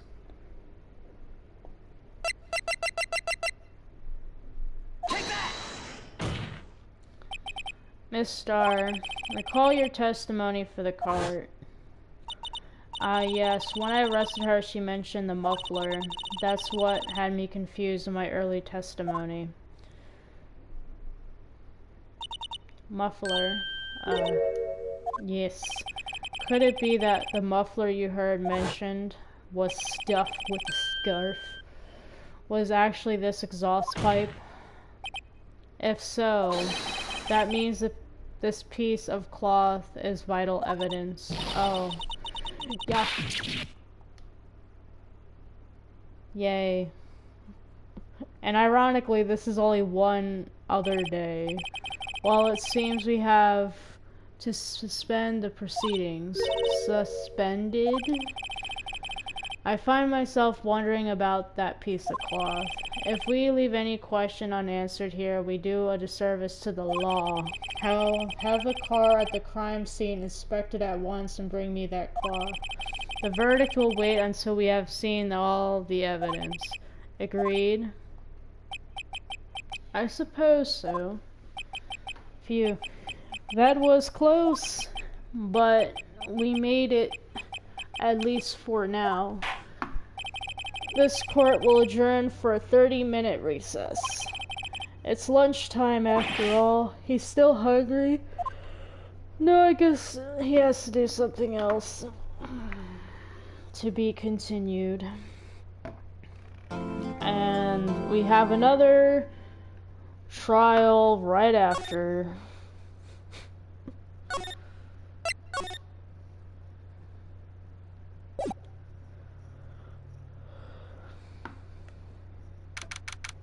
February 23rd, 11:56 a.m. District Court, Defendant Lobby number 2. Mr. Wright? What? Are trials always like this with you? Like you're swimming up from the bottom of a lake about to reach the surface? But no matter how hard you paddle, you never seem to get there. Pretty much. Except today, we're swimming in quicksand. So what happened to your sister anyway? Apparently she got called off to the judge's chambers. Probably something to do with that piece of cloth. So this is where we turn this trial around, right? Our only weapon, a tiny insignificant piece of cloth. I'm the one who's starting to feel tiny and insignificant, to tell the truth. Hola, partner. Oh, it's the cowboy dude. They say you show a red cloth to a bull, it'll fire up its temper. That's what they told me when I was youngin', at least. Officer Marshall. Thought I'd come to take a look at how the trial's going. Looks like I'm late. They've got the home ranch locked down tighter than a fort in enemy territory. That hard to slip out, huh? What is going on over there anyway? All the police I've seen these last 2 days have been really on edge. Don't you got enough on your plate without worrying about other people, compadre? You could be worrying about the chief prosecutor's taste in mufflers, for example. Officer Marshall, the whole muffler thing didn't have anything to do with the scarves. She wasn't even wearing a scarf.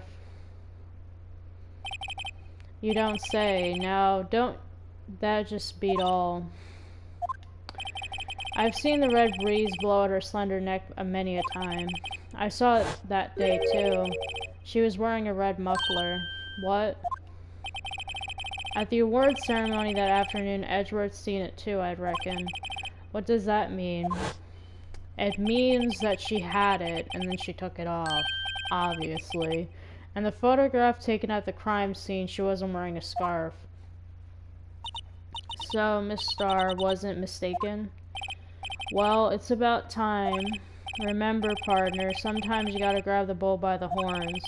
And sometimes you just gotta let that bull go wherever it will. Time will tell. I have a bad feeling about this. So, what are we swimming in now, Mr. Wright? If it's steak sauce, I can hook you up with some fine ribs. Ribs be good, but they're messy. February 23rd, 12:32 p.m., District Court, courtroom number 9. I'd like to resume. What's up? The judge keeps looking over at the prosecution. Is something wrong, Mr. Edgeworth? Poor edgy boy.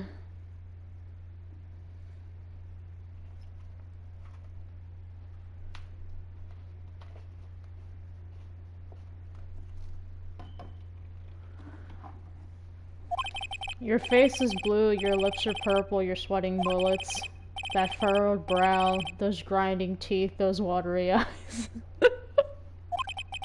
What's more, your eyes are unfocused, you're doubled over, your back is bent. It can't be. This can't happen. I wonder what happened to Mr. Edgeworth. Well, then I believe it is time we continued on with this trial. During our recess, I had requested that the prosecution conduct investigation. This is unacceptable. Unacceptable! From Adventure Time. It seems our prosecutor's quite beside himself. Excuse me, knock knock. Who's there? Oh no, this man. Oh no. You know why I can't stand this man and like 2 more days of this game? Because you will find out why soon enough. Every time I see this man, I just want to like throw hands. I can't stand this man. What's with this guy? A strange, stuffy aura seems to be filling the courtroom. I'm not gonna say why because it would be high spoilers and I don't want to spoil it for people who haven't played this game, but he's a very detestable human being, that's all I will say. Hey, the temperature rose 5.7 degrees when that man came in. Who on earth is he? Ah, it's you. He's not gonna say anything. Didn't I? Oh. Oh ho! Heh. Sorry, I'm late, Edgy. The rows were packed, it's just me. Long time no see, Edgy. How have you been? Swim much these days? Hello. No, I've been so busy. Busy? My boy, you have to make time to relax. Yes, indeed. Edgy seems to be his nickname, or the judge. I'm afraid you're right. Very afraid. Sorry, but who are you? Bro looks like a pimp or a sugar daddy. He kinda does, but there's no sugar in this man. Only salt. Aha, so you're Righto, the attorney. I've heard good things about you, son. Thanks. So sorry about our little Worthy giving you all that trouble, eh? You know, we should all go swimming together sometime, jolly. Little Worthy? Mr. Wright, you don't know the district chief of police? Chief of police? He's the top-ranking police officer in the entire district.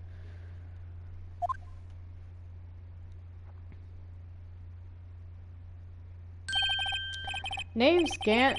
Damon Gant. Pleased to meet everyone. I'm not pleased to meet you, dude. I don't like you. So, to what do we owe this honor today? It's been over 2 years since you last came to this courtroom, hasn't it? Well, it's Worthy here. Look at that poor fellow. I just thought I'd help out by bringing this. Hey, that's my sister's muffler. So Miss Starr wasn't just seeing things. When the crime occurred, Miss Sky really was wearing that muffler. But to think that it was stuffed into that exhaust pipe. Oh, little Worthy's car, no less. This man with these long pauses. It's really quite embarrassing, even for us. What's this? It's what you like to call a switchblade knife. Quite perplexingly. Chief, what kind of outfit are you running? Mr. Edgeworth, how could they miss such a vital piece of evidence? If your investigators are this lax, how do you expect us to do our job? Now wait a minute, Worthy. I've no desire to hear your excuses. I'm telling you to wait. Or didn't you hear me? Have a look at this document where it says person in charge of investigation. There's no mistaking that the signature's there. Miles Edgeworth. That's not fair. On the day of the crime, I had your head in the clouds because you got that award. I know how you feel. But you're the person in charge. I expect a written apology. What? Are you serious? Don't be too upset. We find a way to clean up this mess that you made. This is the first time I've seen Mr. Edgeworth at a loss for words. This kind of major blunder is unlike you, Mr. Edgeworth. Gah. No! Poor baby girl. The court accepts this new evidence, but I'd like to ask the defense a favor first. Yes. Just to be sure, I'd like to take a look at the blade of this knife. The blade, Your Honor? Well, I don't see why not. Could you open it up for me, I wonder? Yes, well, I think all you have to do is push that switch and... If I cut my finger, Mr. Wright, I wouldn't be able to pound my gavel anymore. You have two hands, sir. You have two hands. You can use your other hand. It's not that hard. Yeah, but if I cut my finger, I won't be able to point at people anymore. You have other fingers. You have other fingers, Phoenix. Come on, just hurry up and open it. I'm not doing anything. This is a game that's moving it. Oh, time to push the button. Wow, don't scare me like that. I'm the one who's scared. Look at this knife blade. The tip is broken off. And this dark red stained blood. It's not ketchup, clearly. Found at the crime scene wrapped in defense muffler, small tag attached. This does not excuse the actions of the police department. I would like to hear an explanation from the chief of police himself. I'm terribly sorry, but could I ask you to testify for us about the split between the prosecutor and the police and this knife? Yes, this knife. Sure thing, not a problem, not even a little one, really. Department in disorder.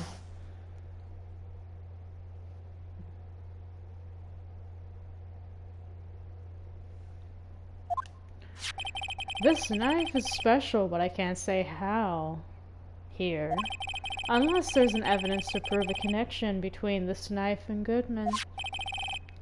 That was a bad day for the department. We weren't in any shape to do an investigation. A detective was killed at the police department. See, what a mess. The time of the crime, 5:15. Scary coincidence, eh? It's not officially linked to this here case, so I can't talk much about it. Sounds very sus to me, sir. Very sus. There was a murder at the police department, a detective. That's hush-hush information, AG. We haven't exactly announced it yet. Objection! Wait a second. You said 5:15.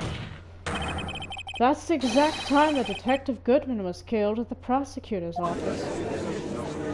Gasp. Order, order, order. Anyway, we at the department were all flustered, as you might well assume. We're in the middle of a top secret investigation. Don't tell anyone, okay? I think we understand the police department's situation. Well, Mr. Wright, 2 detectives killed at the same time in 2 different places. The chances of that are very slim, scientifically speaking, of course. I'd like to exercise my right to cross-examine the witness. Very well, however, keep your questions focused on the case at hand.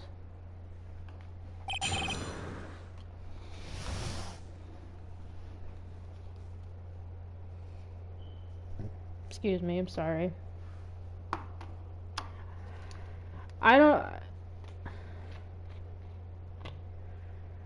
That's what I'm saying. I can't say why he is acting this way, because if I say why, it will spoil the rest of the entire chapter, and I don't want to do that for people. So all I will say is that he is hiding something, and he is a very salty man. There's nothing good about this man. That's all I will say. I won't say anything else. Because I want it to be a surprise for why he's acting like this. I don't want to give it away.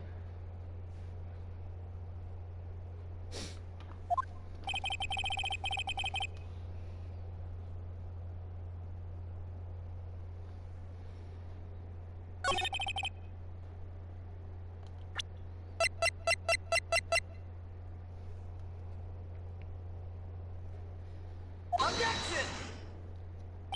Wait a second. Aha, at last, an honest-to-goodness objection. This knife, this has to have something to do with Defective Goodman. What do you mean? Aha, an honest-to-goodness what do you mean from Yuji? This is great. Look at the tag on this knife. It reads SL92. And this is important. Why? Over here we also have a memo that was on the body of the victim. What's this? 6 minus 7s 12 2. Your Honor, it's upside down. The printed name on the memo makes it look like it's right side up. But turn around and what do you get?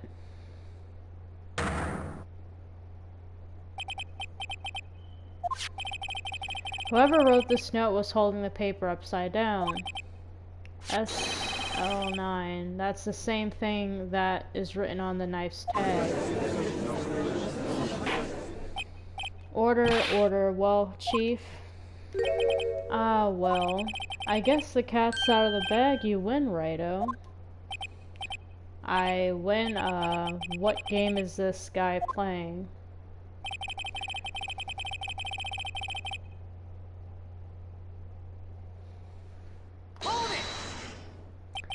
So, this knife was stolen.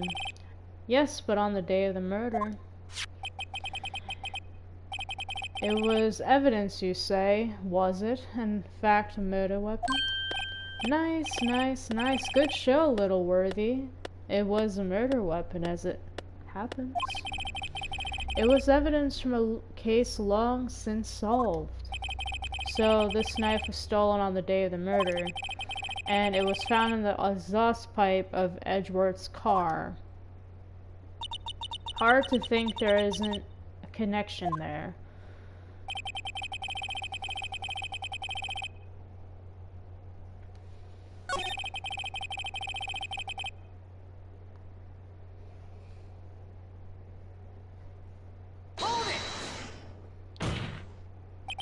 On the same day the detective was killed in the prosecutor's parking lot, another detective was killed at the police department. That's a fact, surprisingly, isn't it, Iggy? I'm at a loss for words. And the perpetrator? Do you have a suspect? Well, there was a suspect. Just arrested him, in fact. Just arrested. That was quick. But there's a lot of unanswered questions. Maybe you could help, righto? I suppose I could help if you help me by giving me data on your case. Oh, good one. This kid's sharp. Okay, here's the deal. I'll tell you one thing and one thing only.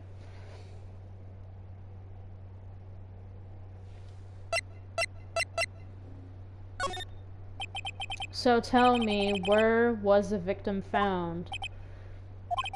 Well, I can't speak on where the corpse was found, but I can say that the crime took place in the evidence room at the police department. The evidence room. Wait a second, I've heard of that. The evidence room. Didn't he mention that in his testimony just now? This knife was evidence in a case. It was stolen in the department's evidence room. There's the connection between the two cases. You seem happy, Mr. Wright. Happy? Happy. We just got handed our ticket to go to town on this case. With the link between the two cases established, we finally have some leverage. Now we can get Gant to testify about the details.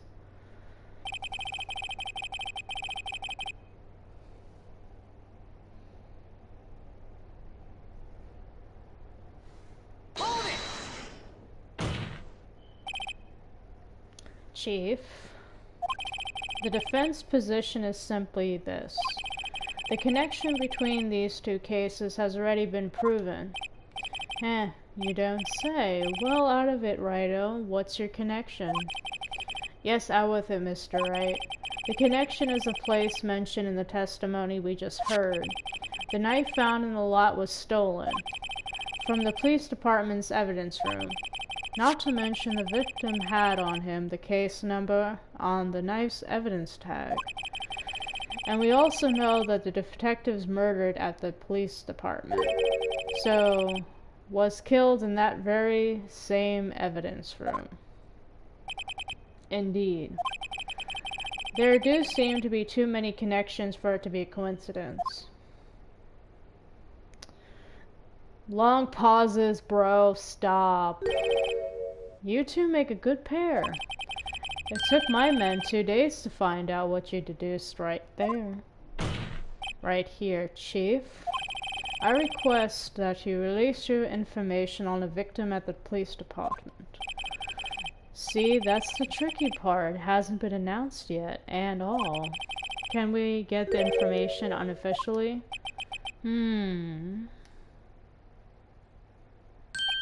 Sure, why not? It's unofficial after all. What, really? Who would have guessed?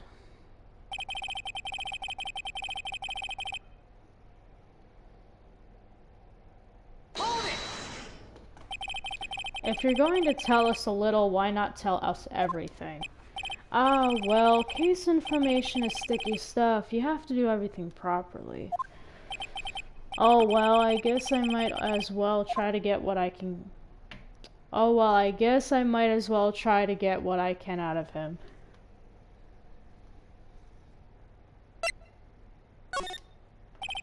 Okay, how about you tell me the victim's ID number?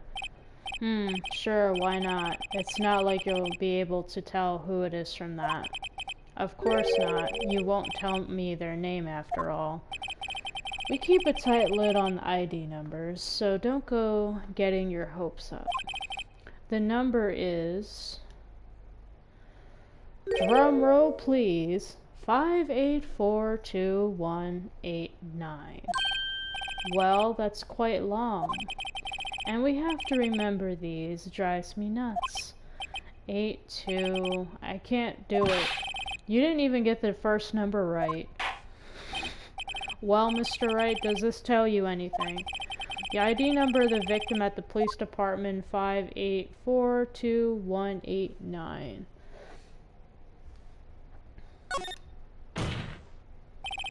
Actually, it does, Your Honor. It does, I think. Meaning, it has to be what I think it is. But what does this mean? Well, let's hear what the defense has to say.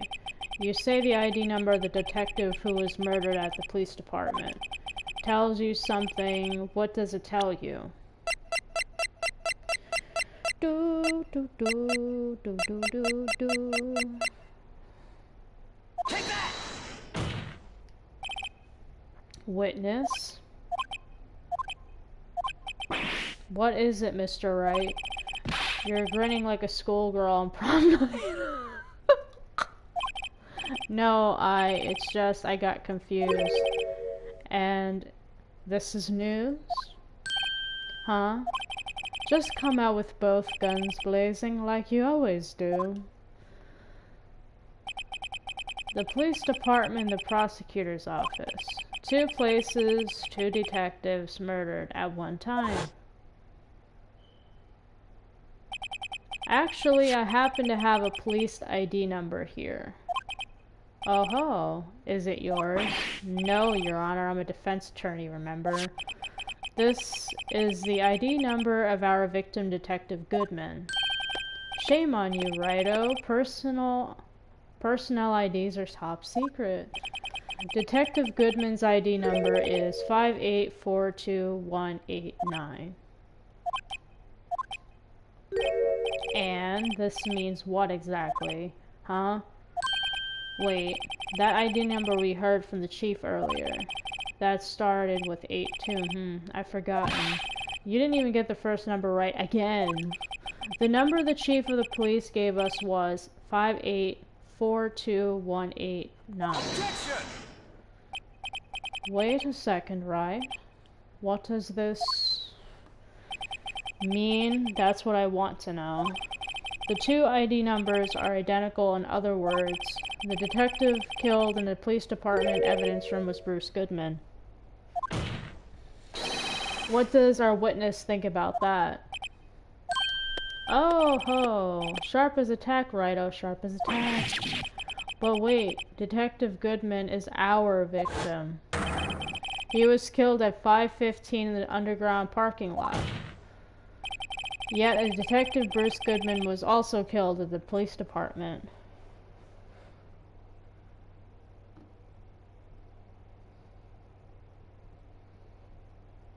It is getting really good. It's gonna get even better soon. This day is almost finished, so once this day is over, I will end the stream because I'm gonna try to do 2 days per stream because I'm off this Saturday, so I'll be able to stay up and finish the next 2 days. So we can keep this going. So it doesn't like last time we only did 1 day. I'm gonna do 2 days. 2 days today and then 2 days Friday because I'm off Saturday so I can stay up. Yet a Detective Bruce Goodman was also killed at the police department and the evidence room at the exact same time. Objection! That's impossible. So what you're saying is the same person was killed at the same time and a completely different location. Order, order, order. Chief, what does this mean? Objection! No. What I want to know is, why didn't I hear about this? Yes, it's top secret, fine, but I'm the prosecutor in charge of this case. Now, just wait a second, Worthy. No need to get all flustered. Your Honor, the police department has made a grave error in this case. Wait. I said wait. Or didn't you hear me? The oversight, the grave error, Mr. Edgeworth, they're yours. What? How dare? We informed you yesterday. I believe it was our Officer Meekins who brought you the news. Officer Meekins? Mr. Wright, where have we heard that name before? Wait, aha.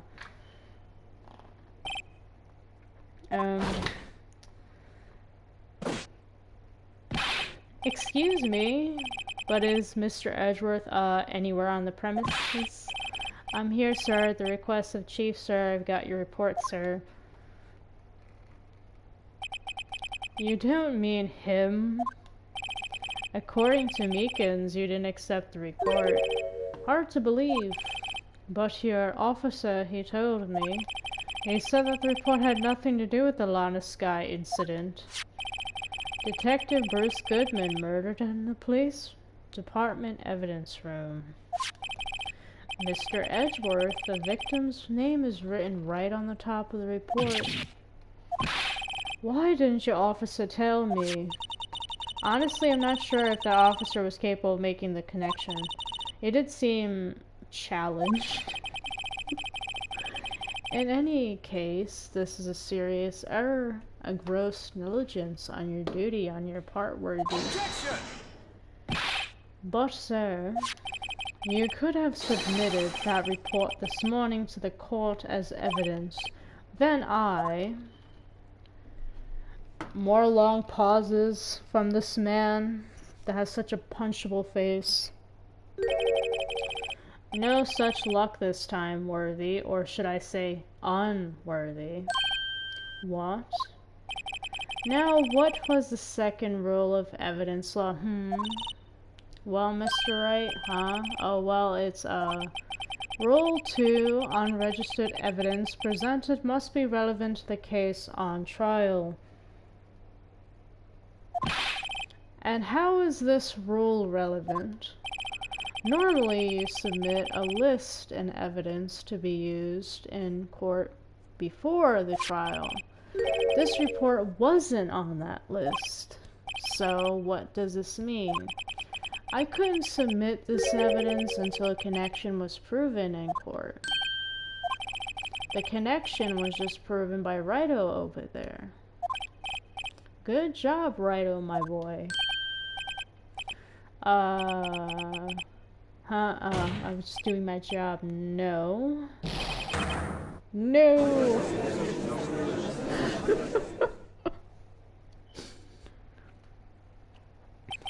It seems we have come to the end of this trial. I know you're going through a tough time, Worthy, what with all those rumors. You were even in the defendant's chair just this past December. I apologize for this terrible lack of due diligence on my part. Mr. Edgeworth, please just give me one day.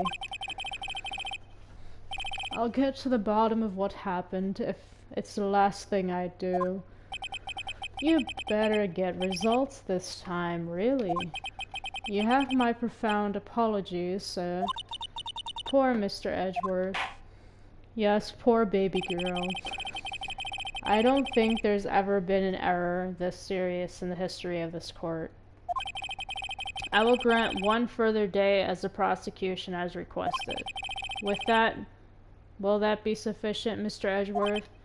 Yes, Your Honor. Thank you.